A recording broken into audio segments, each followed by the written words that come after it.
Pak Ustadz, apa hukum kerja ojek online? Kadang dapat penumpang anak gadis, tanpa disadari bersentuhan. Bisa tak di request nenek-nenek aja? Tak bisa.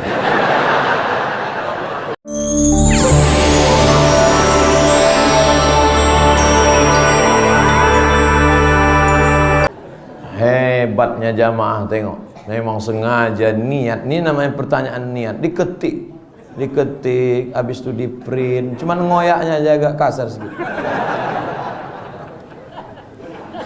Bagaimana pandangan Ustaz terhadap anak-anak atau yang sekolah di Timur Tengah? Pak, saya ini setelah tamat pulang ke tanah air membawa pemahaman yang kurang sesuai dengan kultur, karakter dasar keindonesiaan, merasa ibadahnya paling benar. Nyindir saya ini. Timur Tengah katanya. Saya dari S1 di Mesir, S2 di Maroko, S3 sekarang di Sudan. Saya ngasih tahu aja. Nampaknya saya disindirnya nih. Kemudian mudah pula memponis ibadah orang lain bid'ah. Dan tak ada contoh langsung dari Nabi. Apakah pandangan tersebut muncul dipengaruhi oleh sistem kurikulum di kampusnya atau lingkungan pergaulannya? Kami di Al-Azhar diajarkan mazhab Hanafi, mazhab Maliki, mazhab Syafi'i, mazhab Hambali.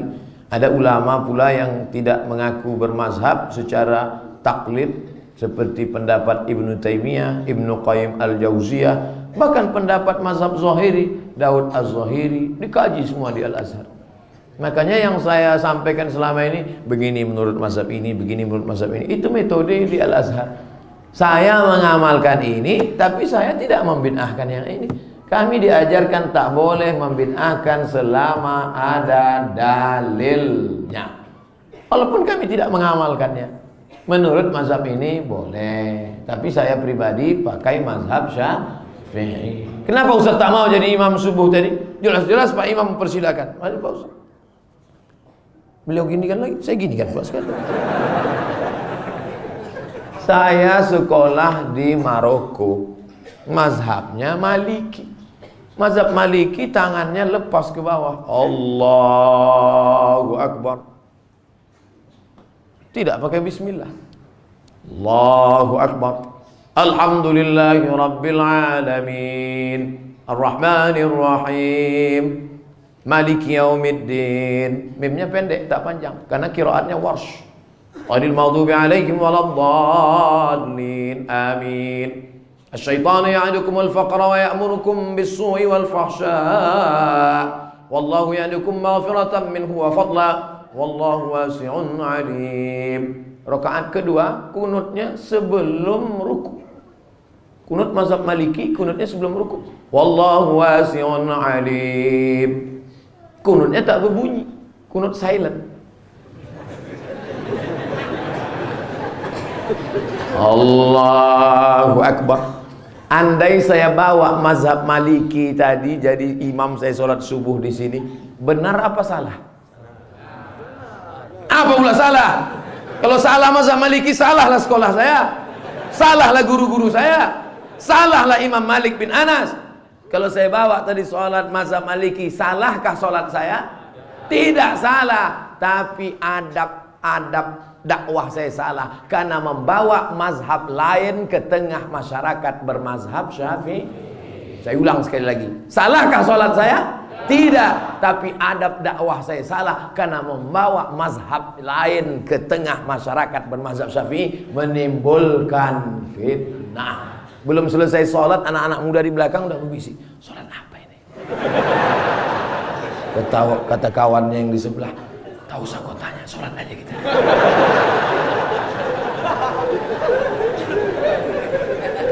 Gak boleh ngomong, gak boleh ngomong sedang sholat. Sedang sholat nih.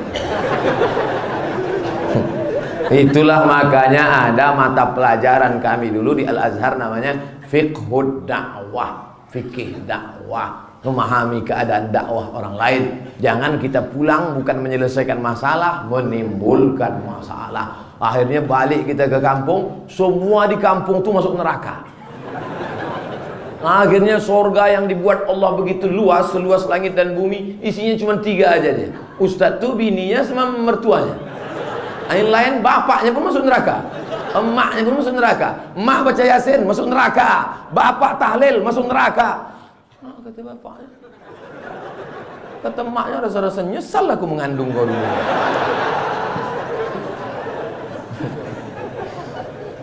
Bagaimana pandangan Ustadz? Apakah perbankan syariah di Indonesia saat ini sudah benar-benar bersih dari riba? Menuju syariah. Menuju syariah. Ustadz mau ke Batam, ya. Sudah di mana nih? Insya Allah di Batam. Insya Allah sampai Batam. Padahal baru di airport.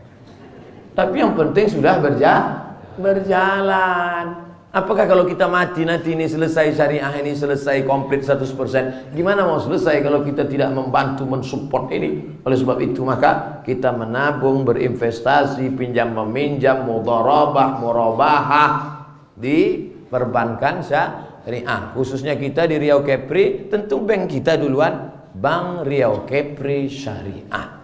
Menenangkan. Pak Ustadz, apa hukum kerja ojek online? Kadang dapat penumpang anak gadis, tanpa disadari bersentuhan. Bisa tak di-request nenek-nenek aja? Tak bisa. Kira-kira bisa tak? Kesankan ke perusahaan tuh, saya muslim, anak lajang, belum nikah, takut saya silap. Membonceng anak gadis ini 2 kemungkinan. Kalau tak dia silap, kita silap. Jadi sebenarnya bisa itu diatur. Makanya kalau tuh ojeknya ngaji dan adminnya juga ngaji, bisa diaturnya. Ini untuk yang anak gadis kasih ke bapak nih. Bapak ini selalu buat tasbih, berzikir aja. Atau ada ojek perempuan, ini bisa. Tapi kalau ada kerja lain yang hilang dari syubhat, tak ada lain Pak Ustadz. Saya pun sedang susah pula. Ini anak masih kecil, ada pula dalam kandungan, rumah lagi ngontrak ini, pakailah hukum darurat. Tapi kalau tak darurat, hanya mau cari kaya. Tapi rasanya saudara kita ini sedang memerlukan, dalam keadaan terdesak, mau minjam kepada orang malu, maka pakai hukum darurat. Banyak-banyak bertasbih aja lah waktu apa tuh. Makin dipegangnya pinggang tuh makin cepat tasbih. Subhanallah. Mudah-mudahan Allah membukakan pintu rezeki saudara-saudara kita. Saya kerja sebagai cleaning service di mall. Banyak pengunjung yang buka aurat. Bagaimana juga Pak Ustadz? Tak usah tengok pengunjung tuh. Tengok aja lantai itu. Asal nampak-nampak itu juga. Nampak-nampak tundukkan balik. Ustadz Somad macam nggak pernah ke mall aja. Saya ke mall. Karena membawa anak hari Ahad ke mall. Tak kenal orang Pak Ustadz. Saya pakai masker. Pakai topi, pakai kacamata hitam. Man in black. Mana orang kenal? Nah, saya juga ke mall kadang cari buku. Ada toko buku di mall. Oleh sebab itu maka kita hindari ini. Masalahnya dia bukan masalah jalan, gajinya. Selama gaji itu diberikan oleh perusahaan bukan riba, dan engkau pula bekerja di situ titik peluh keringat, kasar tanganmu yang kasar itulah nanti yang akan bersalaman dengan tangan Nabi Muhammad sallallahu alaihi wasallam. Adapun tangan yang halus karena tanda tangan tapi riba, tapi kolusi, tapi haram, itulah tangan yang akan dikena azab Allah Subhanahu wa taala. Oleh sebab itu istiqomah beramal, kerja, mudah-mudahan Allah kalau sudah mau bukakan pintu rezeki, wallahu wasi'un alim. Maha luas rezeki Allah. Berapa banyak orang yang merantau tak ada apa-apa, sekarang menjadi orang yang luar biasa. From zero to hero. Dari nol menjadi pahlawan. Takbir. Bagaimana hukum orang menunda daftar haji? Misalnya sudah ada rezeki tapi tak dipakai. Inilah faqra tadi, faqra. Jangan berangkat haji. Jangan store ONH.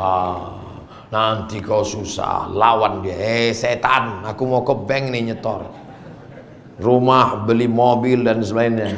Bayar. Store ONH. Yang berangkat umroh Allah ganti insyaallah. Amin. Anggapan dia masih muda, padahal slogan di bank syariah berhajilah selagi muda. store aja dari sekarang, nanti dimudahkan Allah. Ada aja cara Allah untuk membalas. Innama amruhu iza arada syai'an yaqulu lahu kun. Inilah iman. Ini ujian iman ini. Banyak orang tak lulus ujian iman.